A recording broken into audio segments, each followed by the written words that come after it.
Dear student, today I am continuing the videos including the biological classification proposed by Whitaker. Among the Whitaker's kingdom, classified kingdom, and we are traveling in the kingdom Monera. Now I am also sending the video, the remains part of the kingdom Monera. What is the remains part? The remains part is the heterotrophic bacteria. हमने पढ़ा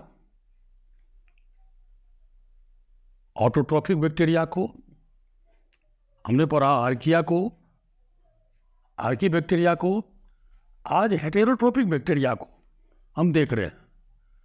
तो heterotrophic आप जानते होंगे क्या है। Nutrition का दो मोड होता है। एक तो होता है ऑटोट्रॉफिक मोड ऑफ न्यूट्रिशन और दूसरा होता है हेटेरोट्रॉफिक मोड ऑफ न्यूट्रिशन। तो ऑटोट्रॉफिक मोड ऑफ न्यूट्रिशन में ऑर्गेनिज्म अपना भोजन स्वयं बना लेते और कैसे, तो in the presence of sunlight, in the presence of chlorophyll के उपस्थिति में वो अपना भोजन स्वयं बना लेते हैं। ऑटोट्रॉफ है ना, ऑटोट्रॉफ अपना भोजन बना लेते हैं और जो अपना भोजन बनाते हैं वो ऑटोट्रॉफिक कहलाते हैं। मतलब एक होता है ऑटोट्रॉफिक मोड ऑफ न्यूट्रिशन और दूसरा है हेटेरोट्रॉफिक। ऐसे जीव जो अपना भोजन स्वयं नहीं बना पाते हैं वो क्या, या तो वो क्या होते हैं सेप्रोफाइटिक, वह सेप्रोफाइटिक होते हैं, सेप्रोजोइक होते हैं, पैरासिटिक होते हैं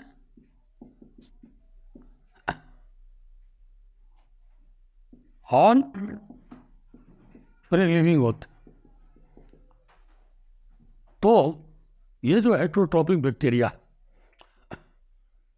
यह सेप्रोफाइटिक भी होते, पैरासिटिक भी होते हैं और फ्री लिविंग होते हैं। तो लेकिन क्या है कि हेटेरोट्रॉफिक बैक्टीरिया यह मोस्ट अबंडेंट, मतलब ये प्लेंटी ये संख्या में पाए जाते हैं। इसकी संख्या बहुतायत में पाई जाती है प्रकृति में। और ये भी हमने बताया था कि बैक्टीरिया जो है यह सर्वत्र व्यापी है, यह कॉस्मोपॉलिटन है।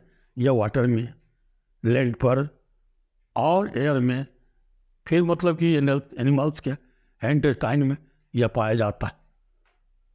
तो सेप्रोफाइटिक बैक्टीरिया जो होता है वह क्या है, डिकम्पोजर हो गया। डिकम्पोजर का मतलब वह सड़े गले है ना जीवों के शरीर पर या ऑर्गेनिक मैटर पर है ना ग्रो करता है और अपना लाइफ स्पेंड करता है और मल्टीप्लाई करता है। फिर पैरासिटिक जो होता है वह क्या होता है, वह पैथोजेनिक होता है और फ्री लिविंग यह स्वतंत्र रहता है। तो इस तरह से इस बैक्टीरिया हेटेरोट्रॉफिक बैक्टीरिया तीनों ही कंडीशन में पाए जाते। लेकिन हमने पढ़ा है ना अर्लियर क्लास में कि बैक्टीरिया क्या है, यह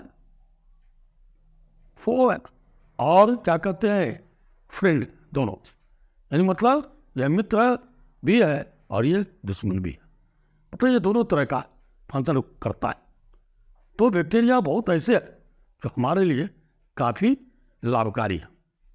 तो जैसे लाभकारी बैक्टीरिया में ऐसे बैक्टीरिया जो दूध से दही बनाने में काम आता है, जैसे है लैक्टोबैसिलस बैक्टीरिया, तो क्या है लाभकारी बैक्टीरिया हो गया। फिर है इडली डोसा और फर्मेंटेशन में, अल्कोहलिक फर्मेंटेशन में और बीवरेज तैयार करने में, एंटीबायोटिक तैयार करने में है ना काफ़ी जो है इसकी भूमिका है। तो इस तरह से ये क्या है लाभकारी बैक्टीरिया है ना, मतलब ये हमारे फ्रेंड्स। और बहुत सारे ऐसे बैक्टीरिया होते हैं जो क्या होते हैं पैथोजेनिक होते। पैथोजेनिक का मतलब ये रोग उत्पन्न करते हैं, ये हार्म करते हैं प्लांट्स को, एनिमल्स को। जैसे मनुष्य में यह कोलेरा है, टाइफाइड है ना, क्या कहते हैं ट्यूबरकुलोसिस है, प्लांट्स में साइट्रस कैंकर है, ये सभी तरह के रोग उत्पन्न करते हैं। और ऐसे बैक्टीरिया को पैथोजेनिक बैक्टीरिया कहते हैं। ये पैथोजेन कुछ बैक्टीरिया फ्री लिविंग होते हैं जो सॉइल में मौजूद होते हैं, और वो क्या करते हैं सॉइल में मौजूद होकर के और फिर नाइट्रोजन फिक्सेशन में वो मदद करते हैं, है ना। अमोनिया को क्या करते हैं, वह मतलब तोड़ते हैं, नाइट्रेट और नाइट्राइट में बदलते हैं नाइट्रोजन कार्य के दौरान। तो कुछ ऐसे बैक्टीरिया होते हैं जो लेग्यूम के जो रूट्स में जो नोडल्स है उस नोडल्स में पाए जाते हैं, हाँ, जिस लेग्यूमिनस प्लांट के जड़ में, और वो क्या करते हैं नाइट्रोजन फिक्सेशन का वो काम करता है। ऐसे बैक्टीरिया को राइजोबियम बैक्टीरिया कहते हैं।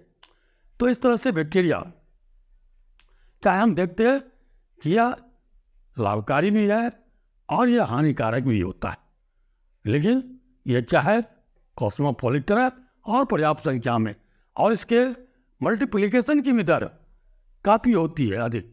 हम सभी जानते हैं कि जो ये क्या कहते हैं यूनिसेलुलर होता है या स्मॉल ऑर्गेनिज्म होता है, वो मोस्टली एसेक्सुअल मेथड से रिप्रोडक्शन करता है, और उसमें क्या है रिप्रोडक्शन की दर, मल्टीप्लिकेशन की दर काफ़ी अधिक होता है ना, हायर एनिमल्स के तुलना में।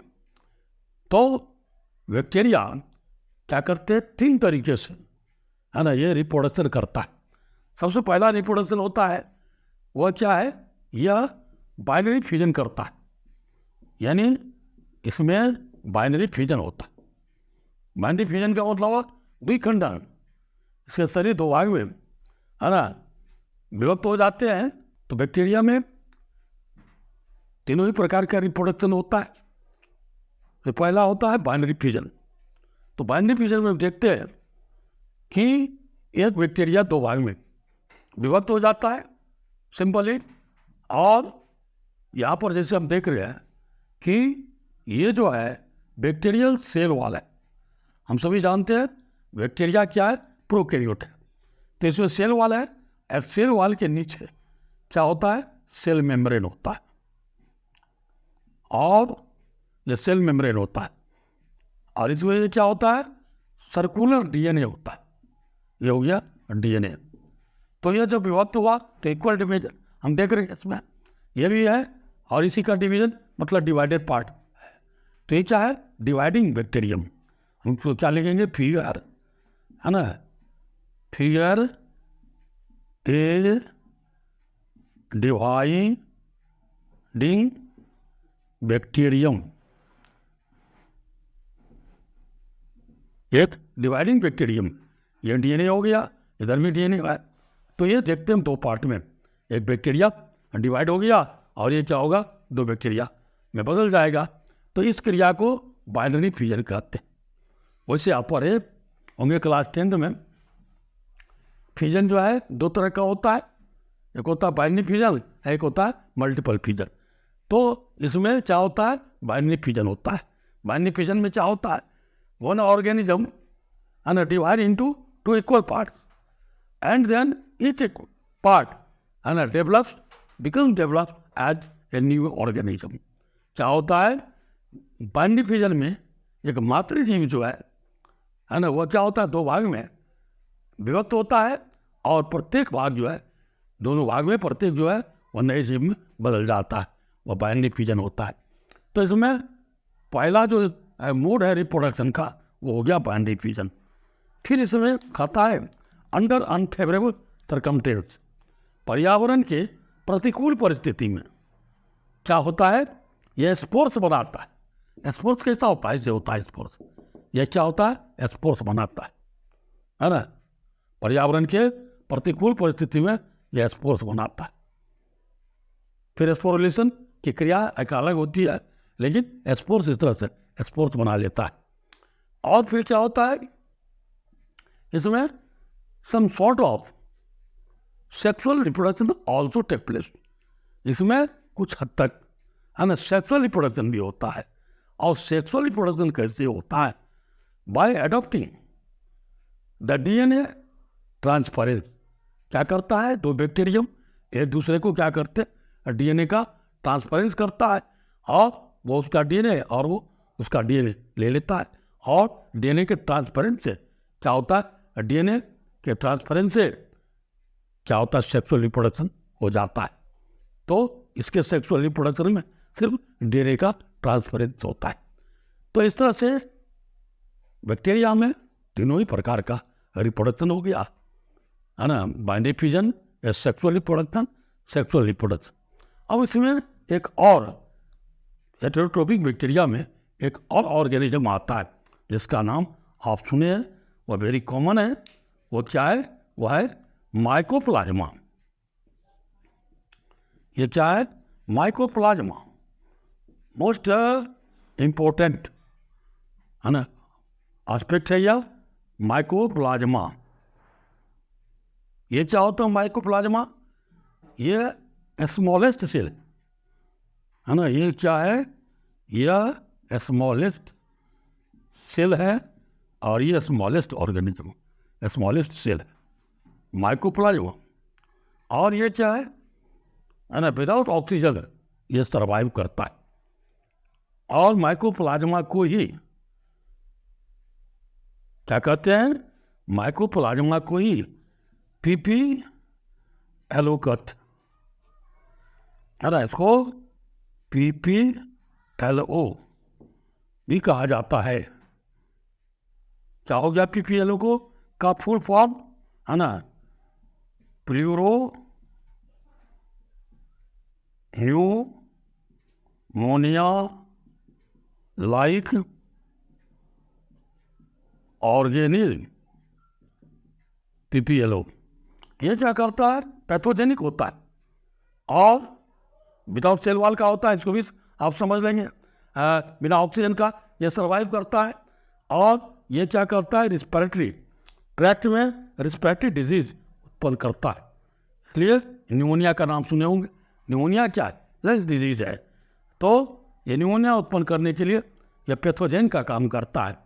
और इसका नाम प्लूरोन्यूमोनिया क्यों रखा गया, तो यह बहुत सारे एनिमल्स के प्लूरल फ्लूइड में पाया गया, देखा गया, इसलिए इसका नाम प्लूरोन्यूमोनिया रखा गया। तो ये क्या है, PPLO, यानी mycoplasma is also called PPLO, और PPLO का फुल फॉर्म यहाँ पर लिखा गया, प्लूरोन्यूमोनिया लाइक ऑर्गेनिज्म। यह क्या है, स्मॉलेस्ट सेल होता है, विदाउट सेल वॉल होता है, and this can survive without oxygen. तो ये हो गया हेटेरोट्रोपिक बैक्टीरिया के बारे में मैंने बताया। आप समझ गए होंगे हेटेरोट्रोपिक बैक्टीरिया क्या है ना, एस्पेक्ट, है ना, हेटेरोट्रोपिक बैक्टीरिया क्या, सेप्रोफाइटिक, है ना, पैरासाइटिक और फ्री लिविंग होता है। और ये हेटेरोट्रोप है, इसका मतलब क्या हो गया, this bacteria can not has capacity to synthesis their own food, इसलिए इसको हेटेरोट्रोपिक कहा गया। तो इस तरह से मैंने इस वीडियो को, है ना, मैं इस वीडियो में हमने बताया हेटेरोट्रोपिक बैक्टीरिया के बारे में। निश्चित रूप से आप वीडियो को देखिए, शेयर कीजिए, लाइक कीजिए, और मेरे इस चैनल को आप, है ना, सब्सक्राइब कीजिए। धन्यवाद।